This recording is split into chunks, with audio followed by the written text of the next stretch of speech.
Hi, welcome back to my channel. This is second video of a series on how AI chatbots can help you with your photography. In the first video, we looked at how they can provide you general feedback on your images to help you with the composition, lighting, etc. You can check it out here and also in the description below. In this video, I'm going to look at how the chatbots can help you refine your crops to get more impact from your images. With that, let's go.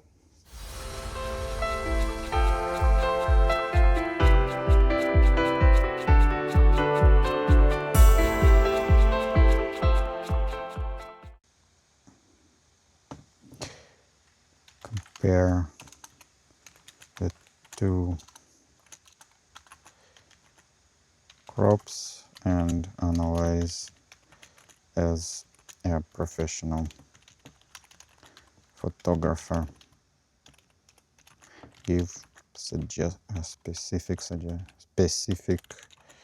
suggestions for improvement.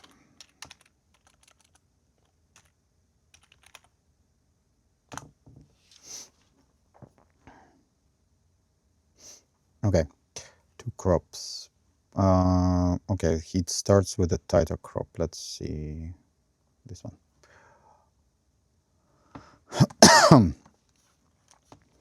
Analyzing the two crops and reveals some key differences in their effectiveness, particularly regarding composition and storytelling. Closer crop, intimacy, detail. This crop excels in bringing the viewer in credit because the subject, the water droplets on the petals and stamens are beautifully rendered, showcasing exquisite detail and texture. This intimacy creates a sense of wonder and allows the viewer to appreciate the delicate beauty of the flower up close. By eliminating much of the background, the eye is immediately drawn to the most compelling feature that you can. Okay.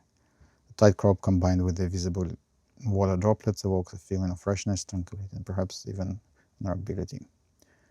Stronger compositional lines. The lines of the stamens are more prominent and dynamic in the closer crop.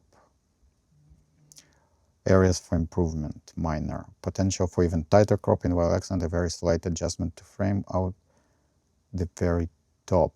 Less detailed petals on the left might push the focus even more. Okay, so it suggests this area to crop it out. Yeah, it's possible, actually. Let's see.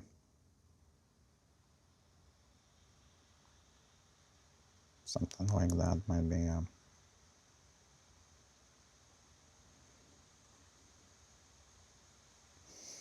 Okay. Yeah, we'll do. Even more square on the more highlight control if applicable. Okay. The wider crop. This crop provides more context, showing the cluster of flowers as a whole. This could be an initial sense of abundance. The wider shot conveys sense of abundance. Areas for improvement more significant. So this, wait, looking at this one. Distractions and clutter. The primary weakness here is the presence of distracting elements in the background and around the main cluster.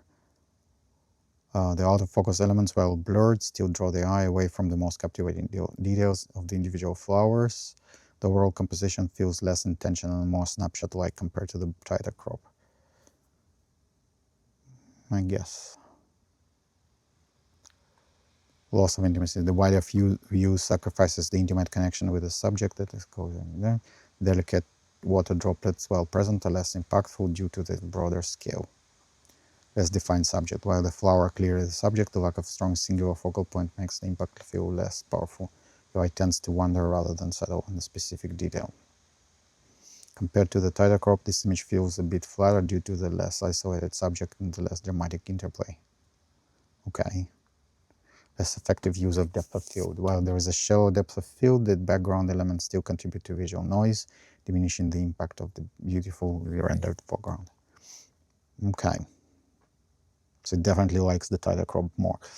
As a professional photographer, the tighter crop is the significantly stronger photograph. It demonstrates a clear understanding of selective focus, composition, impact, and the power of detail.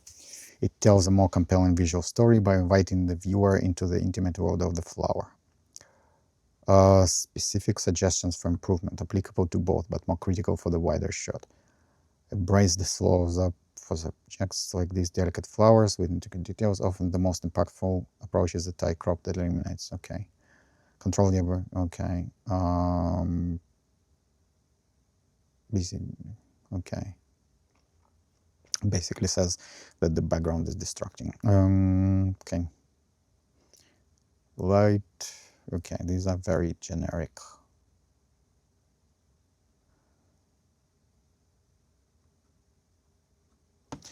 In summary, the tighter crop is a more effective photograph because it makes strong statement and focuses on the most compelling vision. The wider crop, while offering context, sacrifices impact due to the less refined composition. Okay. Okay, so it basically likes the tighter crop significantly more. I guess I am too, but let me see. Let's see if I can do something here. How about, let's copy this one.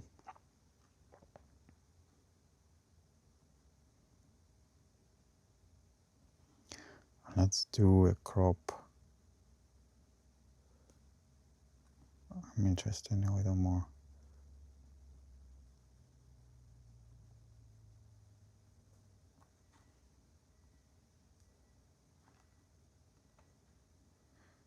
Okay, let's export.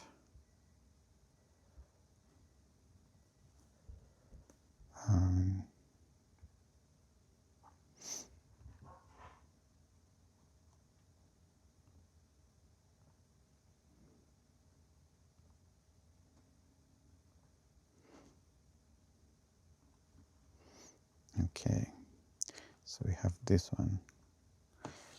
How about this crop?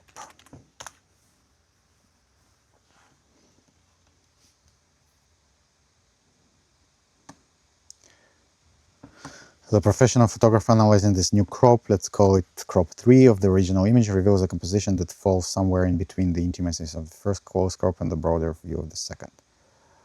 Strength. This crop strikes a better balance between showing the individual flower details and the overall form of the flower cluster compared to the very tight first crop. It provides more information about how the individual flowers relate to each other within the cluster, giving a slightly better sense of the overall bloom. While not as intensely focused as the first crop, there is a clear center area of interest with several well-defined flowers and their details. Slightly cleaner background. Compared to the wider original crop, image 2, this crop eliminates some of the more distracting elements and the periphery, leading to a slightly cleaner presentation. Weaknesses. Lacks the intimacy of crop 1. While it shows details, it doesn't immerse the viewer in the same way. The emotional impact of being so close to the due-kissed elements is diminished. Still contains some distracting elements. Okay. Less dynamic composition. The composition feels a bit more centered and less dynamic than the first crop, where the angled stamens create strong leading lines. Subject congestion. While showing more of the cluster, some areas feel a bit congested with overlapping petals and stamens that don't necessarily contribute to a clear focal point. Comparison to previous crops. Compared to crop 1, tighter. Crop 3 loses the intense intimacy. However, it gains a better understanding of flower cluster structure. Versus crop 2, crop 3 is a significant improvement over the wider shot, eliminates much of the distracting background clutter and focuses the viewer attention more effectively on the main flower subject. Refine the edges, suggestions. Pay close attention what's included in them. Okay, so it won't suggest me to crop even tighter. Okay, not sure I like it, but okay.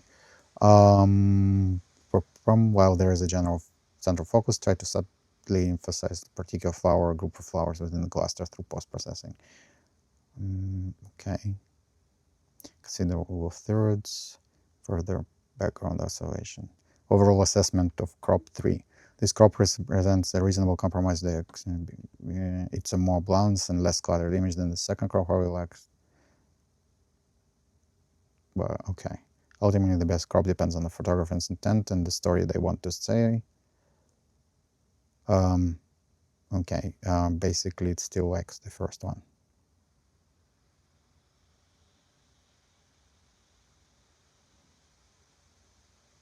Okay, okay, interesting.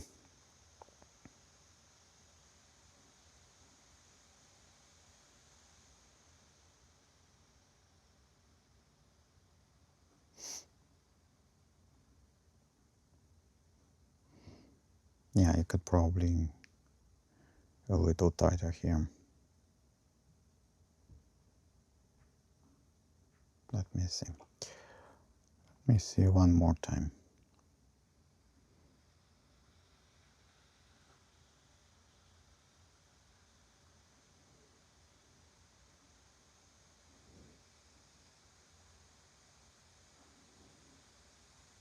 Okay, let's do this one.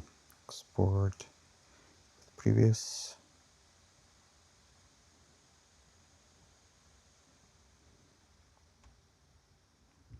So I'm doing an even tighter crop. Let's see how about this crop.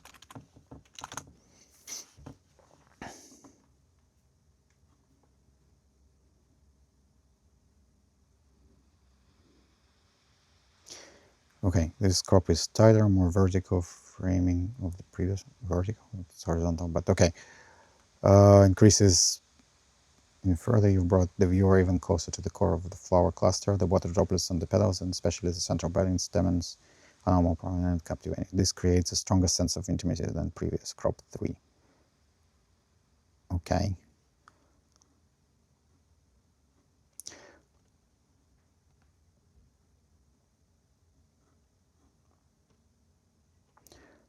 Focus on the cluster core. The eye is drawn more directly to the vibrant pink and white elements at the center. Yes, that's what I was trying to do. That's why I like this wider shot, along with the distinct individual blooms. Crucially, this crop effectively removes the distracting out-of-focus elements that were present at the top and the very edges of the previous. This significantly cleans up the composition. Stronger visual weight. The subject now fills more of the frame, giving a greater visual weight and impact. Weakness, loss of some petal forms. While gaining intimacy, you've cut off the full form of some of the surrounding petals at the bottom and sides. Yes, this is a trade-off, and depending on your artistic intent, it might be a desired outcome or a slight detriment. Yes, that is true. Potentially less breathing room for some viewers. The tighter crop might feel a little less expansive, though this is highly subjective. Comparison to crop 3, not really interesting, I already said. Overall professional assessment. The latest crop is a strong step forward in refining the composition. It takes the lessons learned from the previous iterations, particularly the importance of eliminating distractions and focusing on key details, and applies them effectively. You're demonstrating a good understanding of how cropping can refine the bottom edge. Consider a very subtle adjustment at the bottom edge could either include a bit more of the lower hanging stamens if they are perfectly sharp and add to the composition, or crop just slightly tighter to completely remove any ambiguity about cut elements. Okay. Micro contrast are already good. The very subtle increase in micro contrast, the local sharpness around the water droplets at the edges of the petal could make them pop even more. Okay.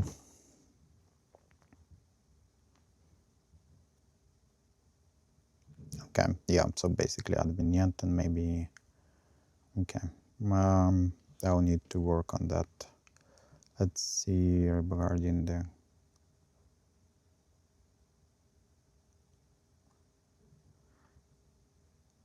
no, I don't like.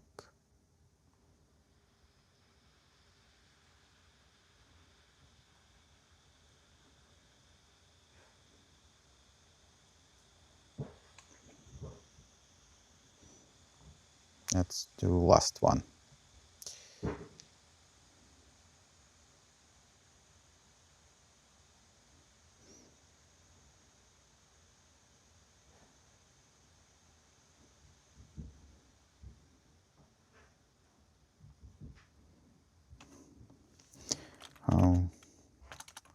does this crop compare to the previous one?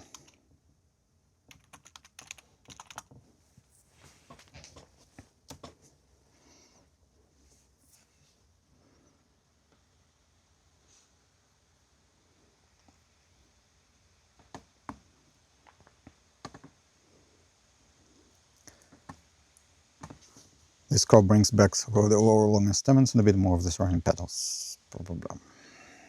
The most strength, inclusion of full stamens. The most significant strength here is the inclusion of the full length of some of the prominent dual-laden stamens, particularly on the left side. It provides a more complete view of these delegates. Increased depth of perception below and more of the front dynamic lines. The long curved lines of the stamens create more dynamic visual flow, less chopped feel. Compared to the very tight previous crop, this one feels a bit less like parts of the flower are better cut off.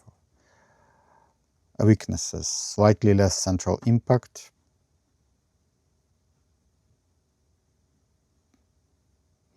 Potential for destruction when the stamens are beautiful. The very lowest part might introduce a tiny bit of visual clutter, if not perfectly sharp, if they don't contribute too strongly to the show, to the overall composition. The difference between these two crops is subtle but significant, representing a trade-off. Previous crop was excellent at creating an intense, intimate focus on the very heart of the flower cluster. It was about abstracting the essence of the dew-kissed center. Its strength was its almost sculptural isolation of the core. This crop adds context and completeness to the beautiful details by showing more of the full stamens and their graceful curves. It feels more like a detailed portrait of the entire cluster rather than just its core. It sacrifices a tiny bit of the previous crop's intense central punch for a more comprehensive and perhaps more elegantly balanced view of the bloom.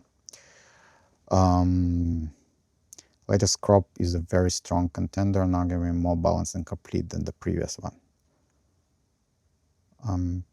Okay.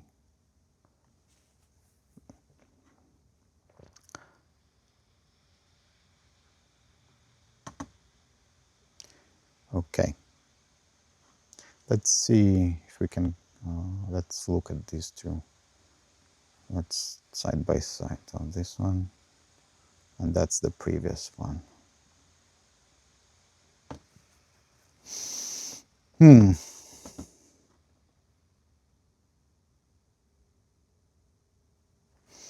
Yeah, I think I like them both.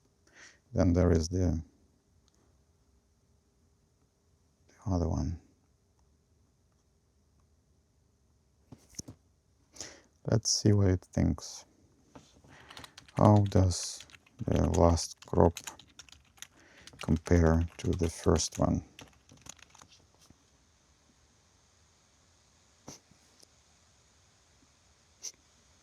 Okay, direct comparison as a professional photographer. These two crops are excellent examples of different artistic choices, and neither inherently better than the other. They simply serve different purposes and convey different messages. If your goal is to evoke wonder through extreme detail and abstract beauty, highlighting the delicate interplay of light and water, first crop is superior. It's a powerful statement about the micro world. If your goal is to present a beautiful, complete and well-composed portrait of the entire flower cluster, showcasing it overall from while still retaining details like water droplets, and the last crop is superior. It's a more traditional yet still stunning botanical photograph. Okay. Which one to choose depends entirely on your intended message and the specific story you want to tell. Okay. Fine. I think this is enough for this general idea. Yeah, so again, let's take a look again.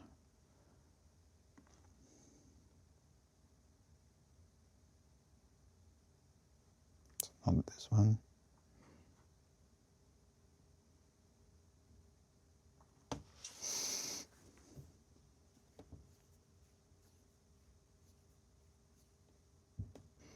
Yeah, okay.